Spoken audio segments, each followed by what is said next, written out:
Olá, sejam muito bem-vindos ao Pode Gerar, podcast do grupo Gerar In Vitro Medicina Reprodutiva, especialmente para você, com o oferecimento de Neutrofer Folato D, o suplemento vitamínico essencial para quem quer engravidar. E hoje, estou sentindo falta do meu companheiro aqui na bancada. Dr. Emílio não está aqui, mas eu estou com duas super profissionais aqui junto comigo. Doutora Cecília, muito bem-vinda. Muito obrigada, Bernardo, pelo convite. E outra grande conhecida de todos aí do nosso público, doutora Bárbara Flecha, bem-vinda. Obrigada, gente. Vamos lá para mais discussões relevantes aí na nossa área, né? É isso aí. O tema de hoje que nos pediram na caixinha lá do inbox do Instagram. Aliás, você que não segue ainda, segue lá, @GerarInVitro pelo Instagram, e tem o nosso podcast também no YouTube, que você vai poder acessar em outras mídias também digitais de streaming, como Spotify, você já acessa o nosso podcast. Mas vamos lá, o tema de hoje é reprodução assistida para o público LGBTQIA+. Por que que nós temos que falar desse tema? Uma breve introdução é que quando nós temos casais homoafetivos, nós temos uma incompatibilidade biológica dos gametas, certo? Certo. Então, fala um pouquinho pra gente, Bárbara, sobre os desafios da reprodução assistida para esse público de maneira geral. É sempre um desafio, né? A gente sabe que para gerar um embrião e, consequentemente, um ser vivo, a gente precisa de um óvulo proveniente da mulher e um espermatozoide proveniente do homem.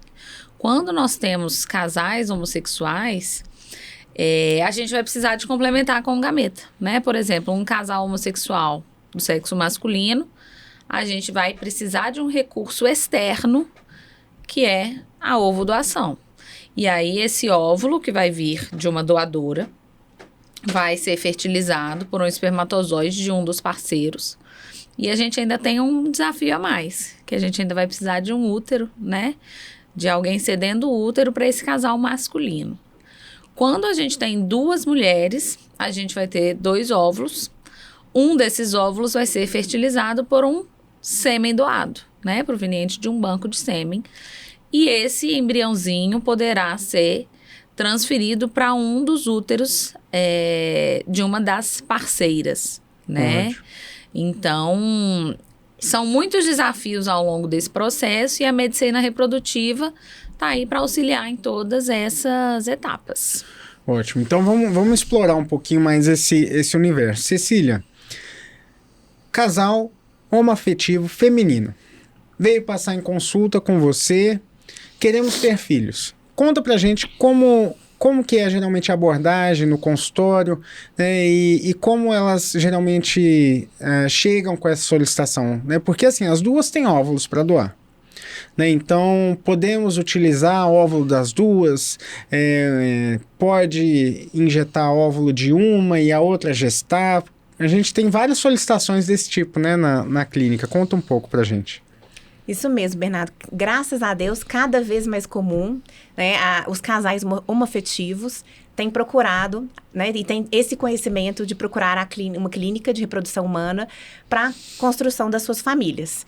Então, eu acho super importante esse tema que a gente está tratando aqui hoje, exatamente para divulgar essa informação, tá? Para esse público que necessita tanto desse conteúdo, né, e dessa ajuda da medicina para concretizar aí uma família biológica. Primeiramente, pensando num casal homoafetivo feminino, existem algumas opções de tratamento. Então, a gente pode citar aí tanto uma inseminação intrauterina, em algumas situações, vai depender muito da idade da parceira que vai engravidar, e vai depender também se ela vai querer um tratamento como uma inseminação que tem menores chances de uma gravidez na primeira tentativa. Então, a gente conversa muito, né, com esse casal exatamente para expor as opções que elas podem escolher. E o outro tratamento, que é a fertilização in vitro, que é o tratamento assim, que a maioria dos casais homoafetivos femininos tem escolhido. Exatamente porque é um tratamento que aumenta a chance, de fato, delas engravidarem. Né? A depender aí de quem vai doar o óvulo, quem vai ser a responsável aí, né, pela coleta dos óvulos, essa chance pode chegar a 60% de sucesso. Sim, com certeza. Então, na consulta, a gente expõe todas essas questões, né, sobre os tratamentos, explica como é que é a questão do sêmen doado, pode ser o sêmen de um parente de até 4º grau. Então, a gente informa todas essas opções para, em conjunto, poder decidir junto com esse casal. Ótimo. Então, Bárbara, acho que eu vou até enfatizar isso aqui. Então, quando vem um casal homoafetivo feminino, elas podem utilizar como doador de sêmen ou simplesmente comprar esse sêmen em um banco de sêmen. A gente indica, né? A gente tem alguns bancos nacionais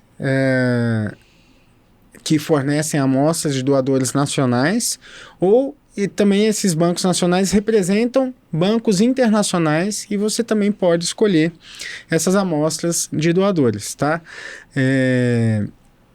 Então, e também pode utilizar de um doador conhecido, né? Isso é até uma inovação que antes não podia. A gente tem uma resolução do Conselho Federal de Medicina de 2022, onde autoriza o uso de gametas, né, doados, tanto óvulos quanto espermatozoides, de parentes até 4º grau. Isso é importante, é novo, né? Exatamente, né? A doação anônima de um banco de sêmen, do ponto de vista da prática médica mesmo, ela é muito mais simples, né? Sim. Porque a paciente vai até um banco, né? Entra em contato com o banco indicado pela clínica, escolhe ali características físicas do doador de sêmen e o trâmite é muito mais, digamos, ágil.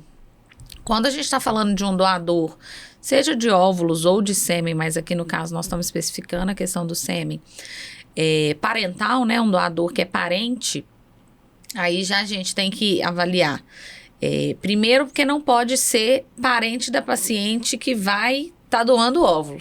Porque senão vai incorrer naquela questão da consanguinidade que a gente fala, né?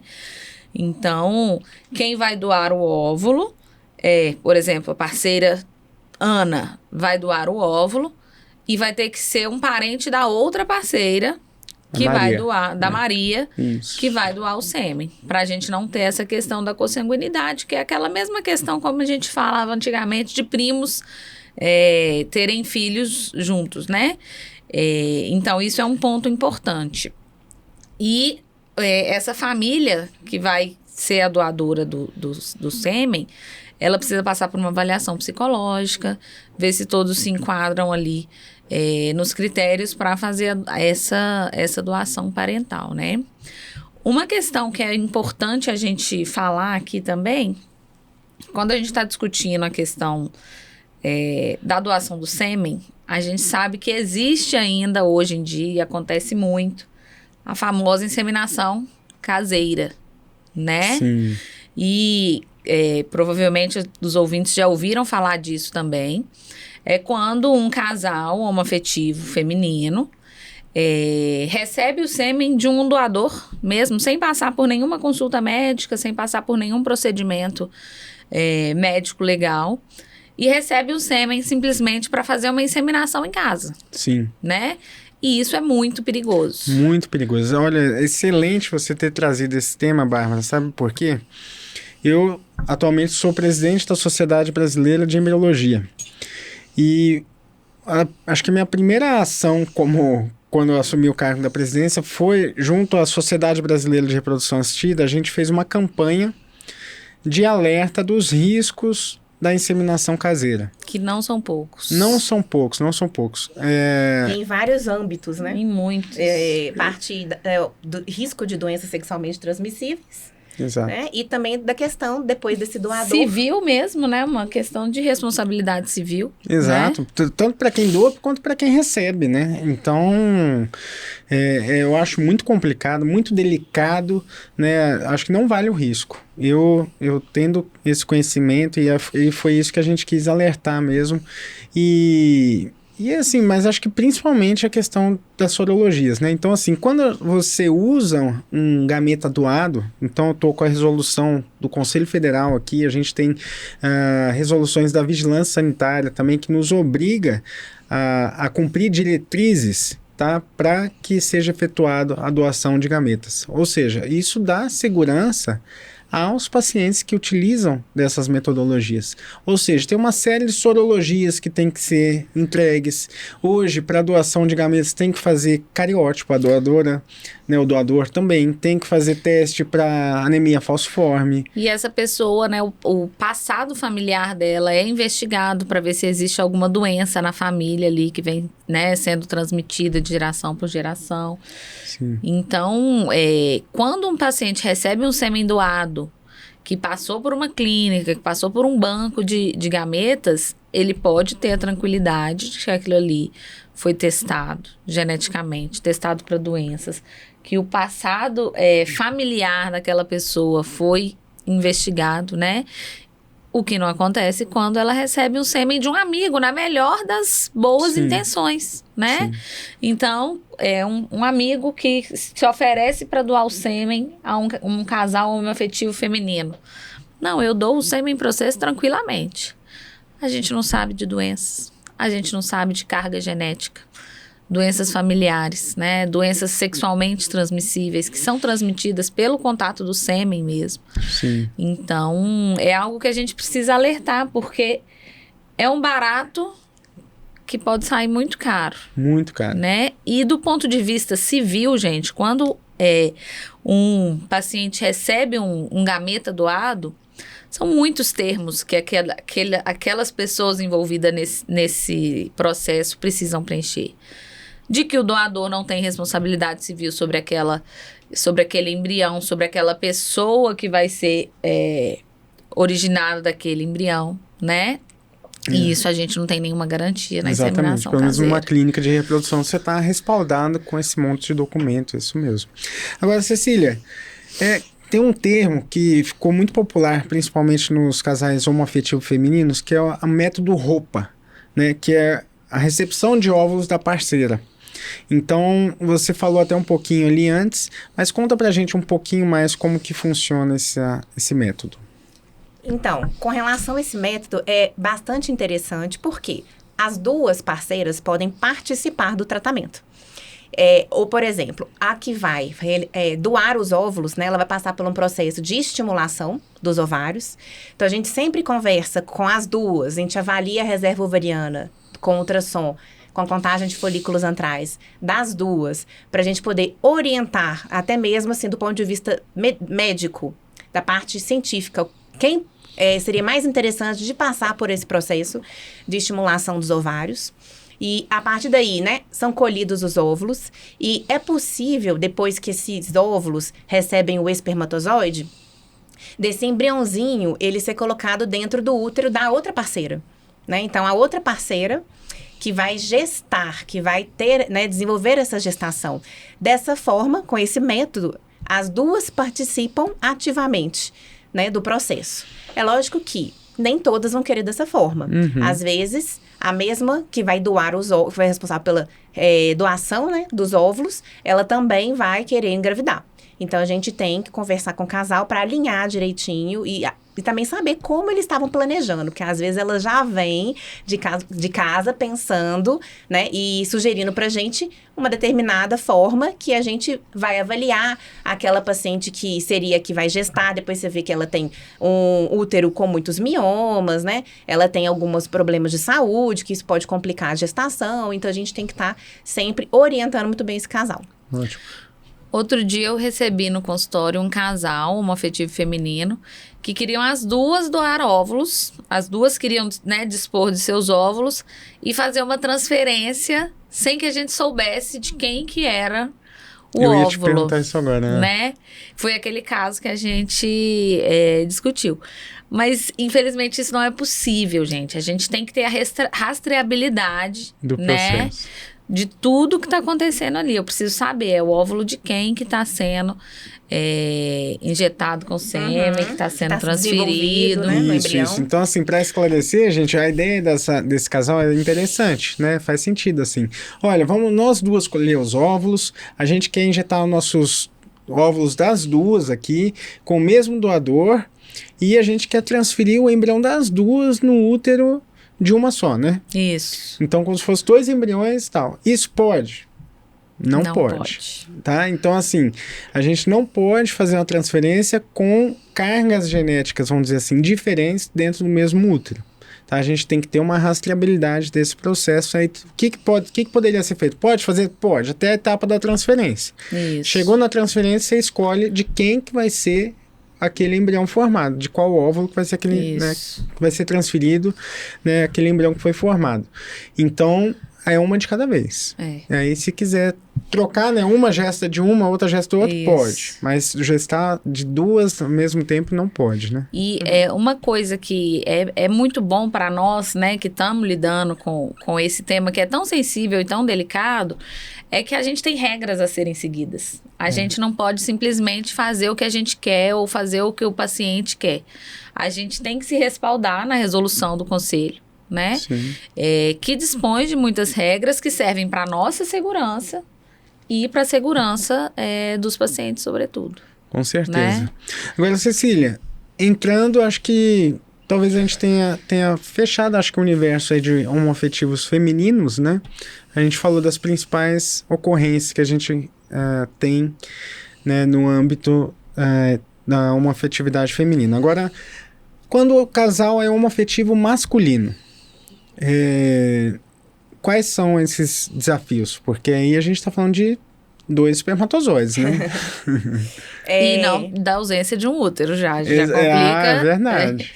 o processo, né? Tô me lembrando aqui, só para finalizar a questão do casal homoafetivo feminino, uma vez assim que o casal, ele já tá bem estabelecido, tem um bom relacionamento entre elas, o que é interessante também elas já saberem? Possibilidade de preservar a fertilidade, né? Por quê? Mulheres, às vezes, vocês querem adiar a gravidez para após os 35 anos, e a gente sabe que vai ser necessário aí o auxílio da medicina, às vezes, muitas vezes, pelo processo de fertilização.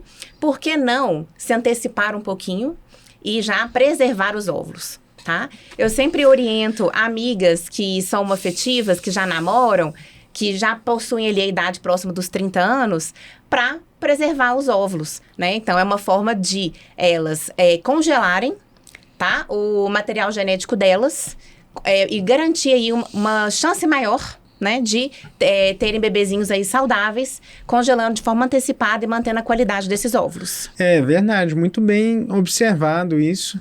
É importante esse conceito e esse alerta, né? De realmente preservar a fertilidade, pensando lá na frente. Porque isso já é importante para todas as mulheres. E o público homoafetivo, ele tem uma maior probabilidade de precisar dos tratamentos de reprodução, né? Exato. Então, é algo que tem que participar, tem que fazer parte da rotina mesmo de aconselhamento dessas mulheres. Isso. Agora me conta do masculino. Então, agora com relação aos casais homoafetivos masculinos. Primeiro tem que se pensar de onde vai vir esse óvulo. Esse óvulo, ele pode vir de uma doadora anônima, que é através de um banco de óvulos, como lá na clínica nós temos. Ou ele pode ser de uma parente até 4º grau, de um dos parceiros. Então, tem essas duas possibilidades, pela legislação nova, pela resolução, também da doação de um parente até 4º grau. E aí varia muito, né? Então, a gente tem que conversar com esse casal homoafetivo masculino para saber se eles têm, sim, né? Em cada um dos lados, uma parente, ou se eles querem que essa pessoa realize, né, esse processo junto com eles. Ou a gente pode lançar a mão nesse banco de óvulos, que são doadoras jovens, de forma anônima. E aí eles vão selecionar essas doadoras pelas características físicas, né? Pelo questão a gente avalia o grupo sanguíneo, avalia todo o histórico pessoal e familiar dessas doadoras. Uma outra questão então o sêmen, ele já está garantido no processo, que pode vir de um dos 2 do casal. Com relação a quem vai gestar, a gente entra dentro do conceito de útero de substituição, que tem alguns padrões que devem ser seguidos, segundo a resolução, para que uma mulher possa ser o útero de substituição desse casal homoafetivo masculino. E aí é um desafio, né? Se a doação de gameta já é um desafio maior ainda é uma doadora de um útero, né? Isso mesmo. que vai receber aquele embriãozinho do casal. E aí, novamente, a gente pega a resolução do conselho para se orientar e orientar os casais. Exatamente. Estou até com ela aqui em mãos, olha, impressa.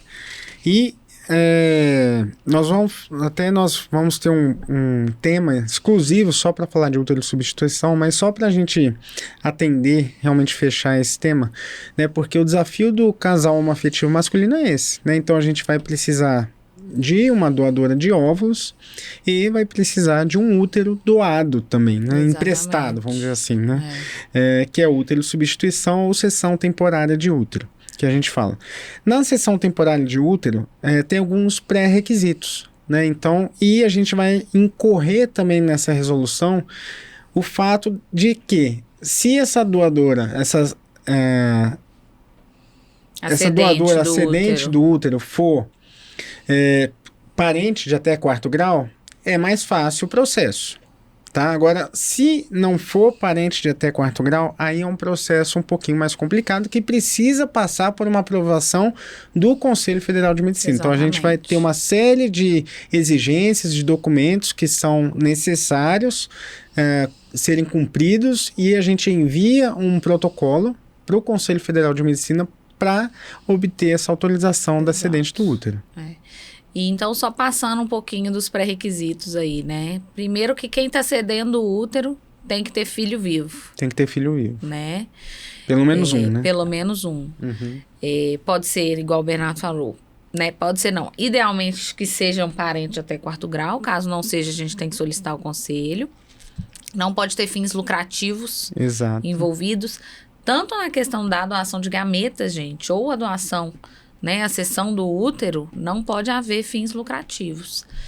Me ajuda aí, Bernardo. E a clínica não é a clínica que intermedia esse processo, né? Então, o casal já tem que vir com uma pessoa interessada a ser essa cedente do útero. Exatamente.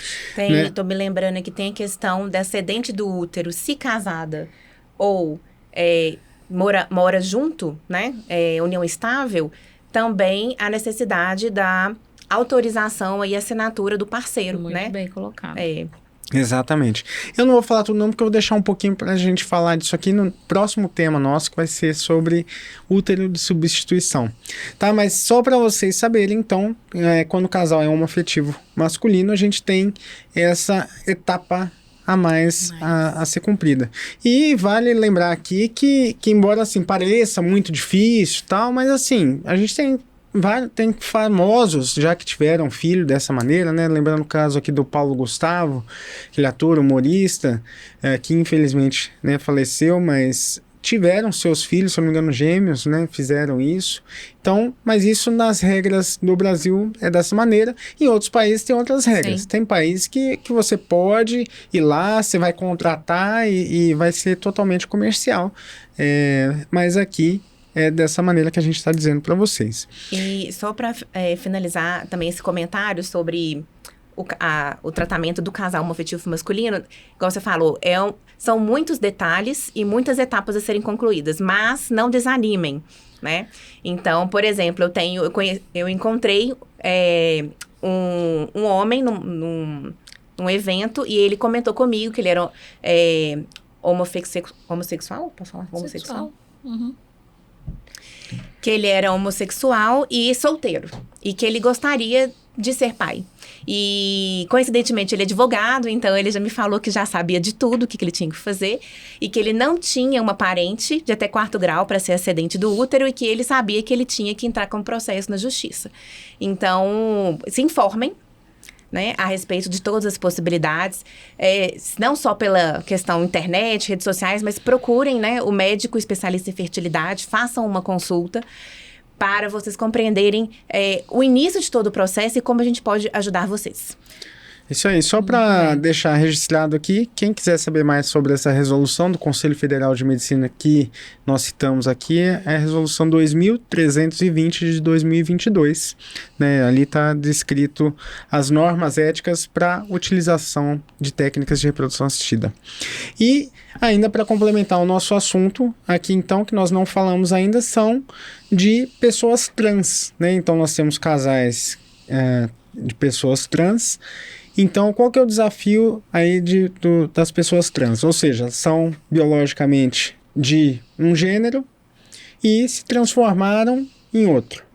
Eu acho que o tema já começa mais difícil porque a gente tem que pensar nessas pessoas antes do processo de hormonização. Porque o processo de hormonização em si já pode trazer prejuízo à fertilidade, né? Sobretudo aquele indivíduo que nasceu biologicamente do sexo masculino e vai receber o hormônio feminino. Sim. Isso é um risco para a fertilidade, né? Então, a gente sempre aconselha, antes de iniciar o processo de hormonização, se a gente tem essa oportunidade, que a gente muitas vezes não tem, na maioria das vezes, de fazer o congelamento do sêmen, antes do paciente começar a muito bem. receber os hormônios femininos. E, na verdade, é mais comum da infertilidade do hormônio feminino prejudicando o sêmen do que o contrário. Mas os dois são verdadeiros, né? Então, aquela mulher que nasceu, aquele indivíduo que nasceu biologicamente uma mulher, que vai receber os hormônios masculinos, também vai ter a sua fertilidade comprometida. Então, o primeiro ponto de alerta para esse público é, se possível, fazer a preservação da fertilidade antes de iniciar o processo, né? De receber os hormônios ali, isso é um ponto importante. Até mesmo, né, Bárbara, que isso mexe muito com a cabeça, né? De você já passou por todo um período ali que você se aceitou, né? Que você pensa de uma forma diferente, vê seu corpo de uma forma diferente.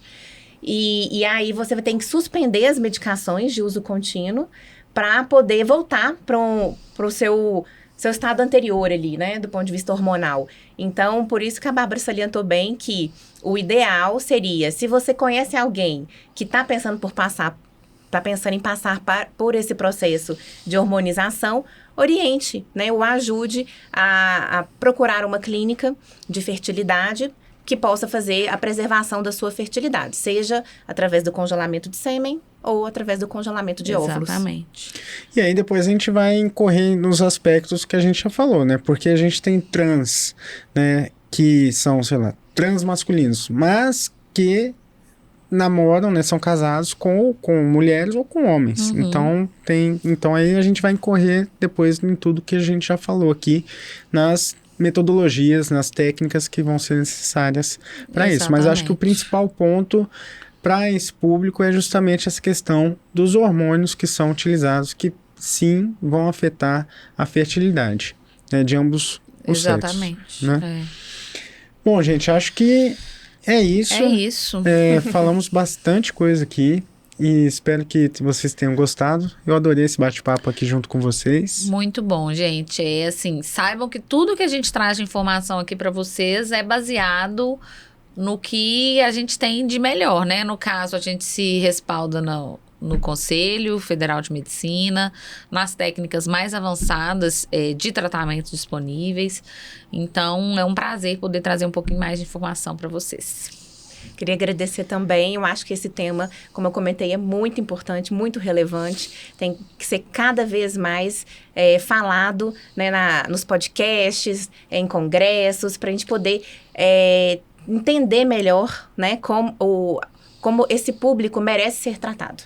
E busquem aconselhamento, por favor. Muito importante, e é isso que a gente traz para vocês. Essa espécie de aconselhamento, trazendo aqui informação pelo nosso podcast, mas isso também não exime vocês de buscarem, sim, um apoio médico, né, um apoio especializado para tomada de decisão de vocês. Então, vamos encerrando por aqui. Siga lá as nossas redes sociais, canais aí de YouTube, Spotify. E se você gostou, compartilha, manda essa mensagem, esse episódio, para quem você acha que deve ouvir. Um abraço, até o próximo.